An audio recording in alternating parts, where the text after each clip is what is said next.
Good afternoon. How you doing? Well, this is not going to be much of a video here, but it's been a little while since I made one. On this video here, I'm using the Sony SR12 because I've already made some video clips using this camera, and I'm going to show you a few of those clips, close-ups of the probe that Jim Asbell wired for me. However, there's nothing new with me. I was not able to wire the capacitor and the BNC connector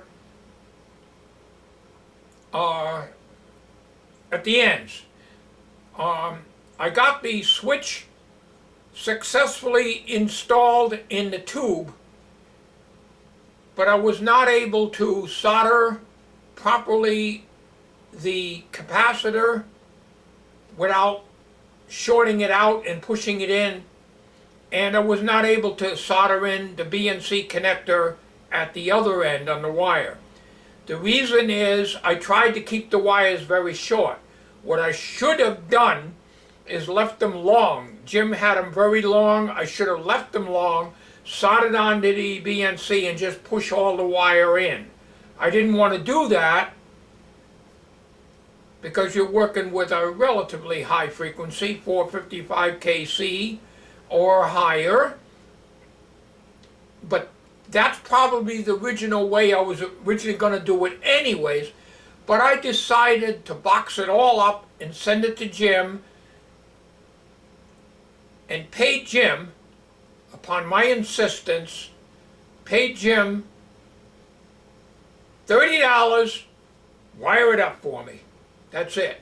And that's going to cover all the postage and should cover more than the postage and the stuff that he sent me, because I'm not having anybody do anything for nothing for me. So that's the story there, and you will be seeing clips on a partial on that video. I want to show you some close-ups of the probe. Jim did a fantastic job with the microelectronics wiring, and I did clean the switch with deoxid because Jim says his sprayers on his contact cleaners were not working, so I cleaned the switch as he instructed me to make sure I do, because these are not new switches. So he enclosed the switch. He did not use the switch that I sawed off the handle. It fit in perfectly. I was not able to insert it using a stick that he enclosed because I could not get the stick in there to work, so I used the hemostats. I got them in, put the screws in, everything went perfectly. So you will see that on this video. So that's about it. You're going to see those clips right now, and that will be it for this video. So here we go. Stranded wire. Awful hard. Just not enough magnification in these eyeglasses. I can't use those visor things. I threw them out because I'm always banging into something with them. I had 4 or 5 of them things, and they all bang into things because I'm trying to get really close. So I can't use those head visor magnifiers. They just don't work for my bad eyes. Average guy, yes, because they can work a foot away from it. Me, I got to work an inch away from what I'm doing. I'm trying to go from memory. Does the orange go to the BNC? I'm going to end up going in the house and looking up the instructions of how to insert this, which I know he said to stick it up under stick this underneath a diode, which I tried to do off camera. There's a diode over here. So you can get it up into the tube. That's fine, but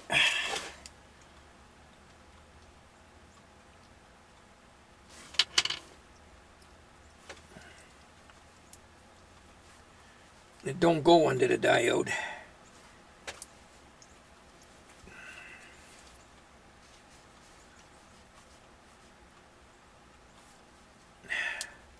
Well, it doesn't stay on there. Ah, hemostat.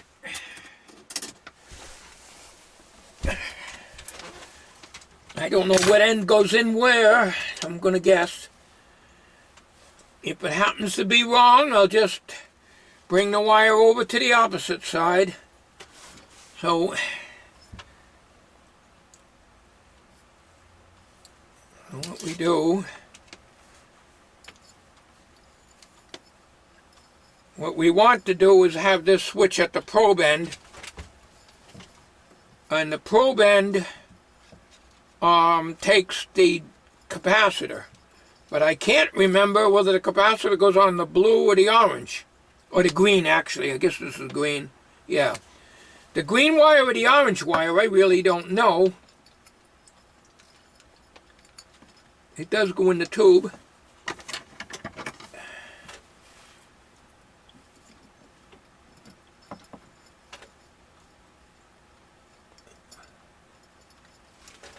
I have no idea if I'm on camera or not.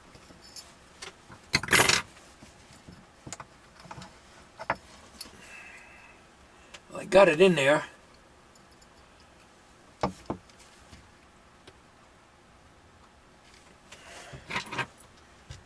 trying to work with these, my not so nimble fingers. Not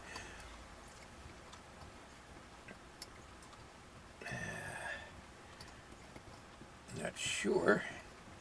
Don't tell me the screw went in. I don't know if I'm on camera. I hope I am. I can't see the viewfinder.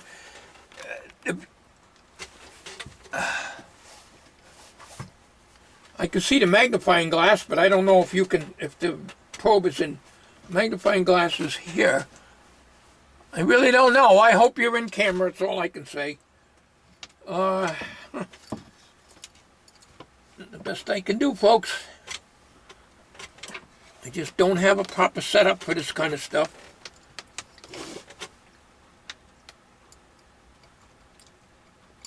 Not sure. I just hope I got the thing in the correct way here.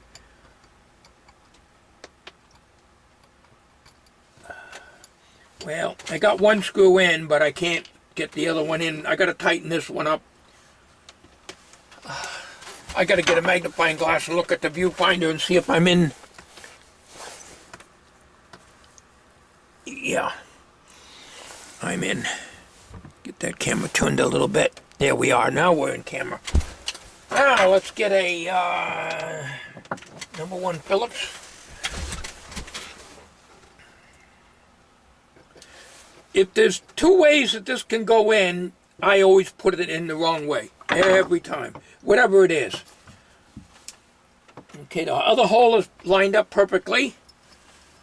So it went right in there good. I couldn't use the stick idea that Jim gave some instructions as to how to put it in because he enclosed this stick, but I couldn't get this to go under the diode or go in at all. And of course, it's all eyesight.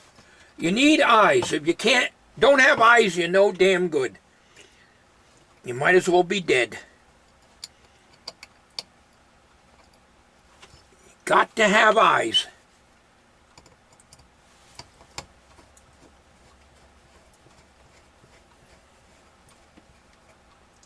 Very good. Very good. I just hope it isn't bass-backwards. Probably is.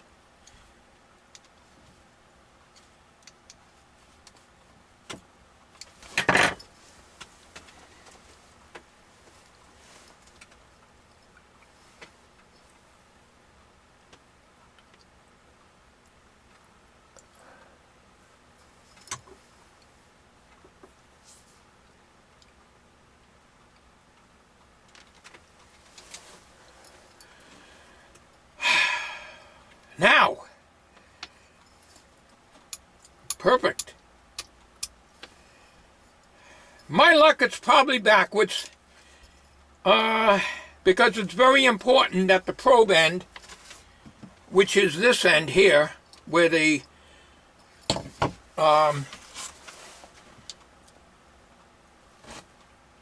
12-gauge wire goes and becomes the probe. Okay, as you saw on the video, had a nice close-up shots of the work that Jim did, and you get an idea of how the probe will look when it's completely wired up.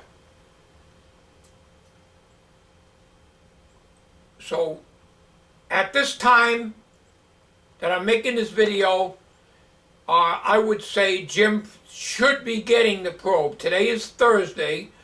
The post office told me that Jim should get the package Thursday. That's what they said. I sent it priority mail.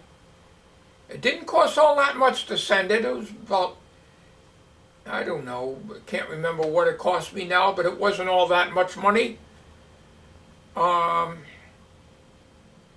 So when I get it back, I will make a video of it.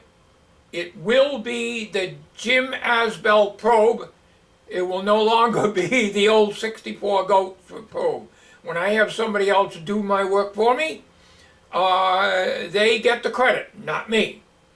So about the only thing I succeeded in doing is cutting the hole for the slide switch. That's about the only thing I did. One other thing before I close out here, it is disheartening to hear that Doug Morslack got a copyright strike on a video that's 3 or 4 years old. That is shocking. And from what he said on that video, they don't even tell you what the song is or the video that it's on, and you have to guess what it is. So that's not right. That's not right at all. I've gotten copyright matches, and it says what you should do. You don't have to do anything as long as you agree. In other words, in my case, I've gotten on songs that I have done in the past, if I'm doing somebody else's song, like $100 Funeral or something like that, I've gotten copyright matches on it. Tommy has gotten a bunch of them. Not all of them are copyright matches. In other words, they you don't really need to do anything. They're just a copyright match. I guess that's what they call it. It's not a strike. But who knows what's going to happen in the future. I've got a lot of videos that, do have music in them, and, that I put in, and a lot of them have gotten copyright matches, but of course, none of them, as I said, are strikes. They're just videos that, if I were to monetize, which I don't, and neither does Doug for that matter, the money would go to the owner of the song, So, it makes you wonder, is this all worth it, and why have music at all in a video? I know a lot of channels that I watch have a lot of music in their videos, and I'm not naming any particular ones, but I do watch a lot, and they have music in their videos, and they don't seem to be affected, Some of them play the music 10 or 15 seconds. So, whatever. You wonder what this is? This is a vacuum cleaner, and this is just a cover that goes over the top of the vacuum cleaner that my wife got quite a while ago. So I thought I'd throw that in there in case you're wondering what that is. Alright, so I haven't been doing anything else. I don't like to make a long flopping video using high definition. It takes me hours and hours to render, and an hour or 2 hours, sometimes longer to upload. For the last video that I put up with Tommy's song, they went to the new uploader, but it gave you the option of saying you don't like it, use the classic uploader, and I said, well, use the classic uploader, and I don't like the beta. So I'm sure that's changing too. But I'm a little more used to using the beta as far as finding the comments and approving the comments or deleting the comments or whatever.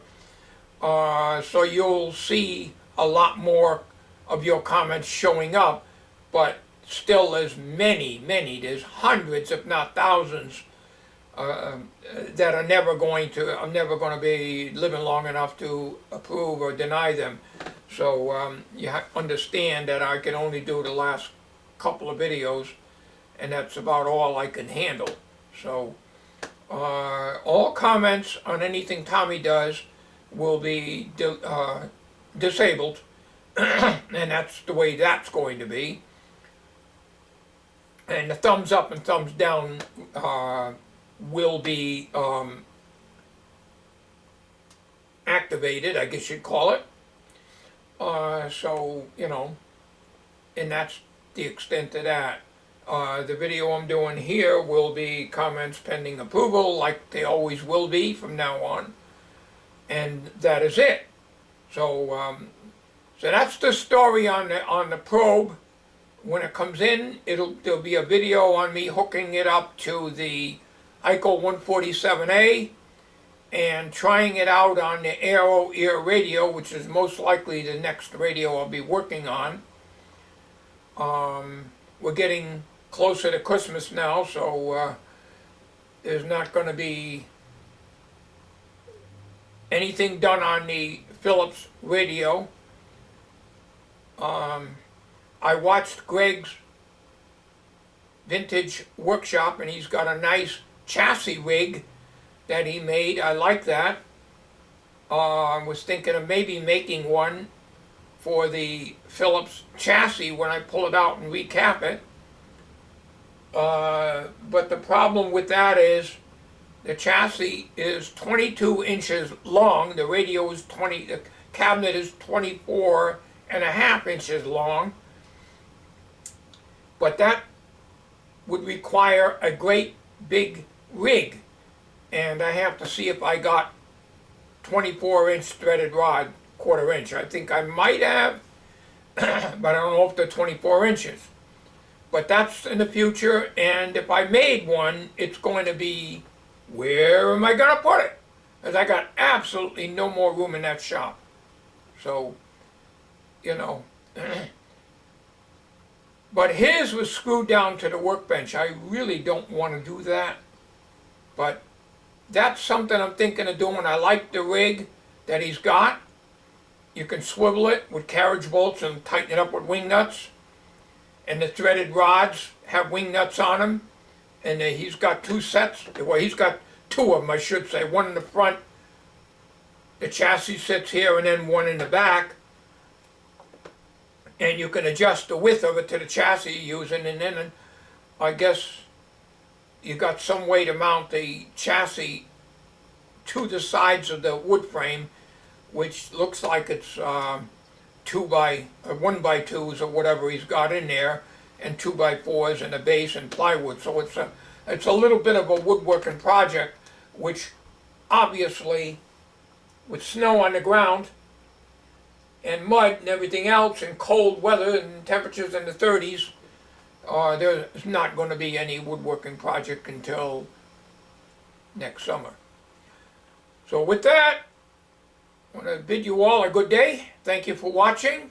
I wanted to give you an update on the probe, because you're probably wondering what's going on with that. Now you know.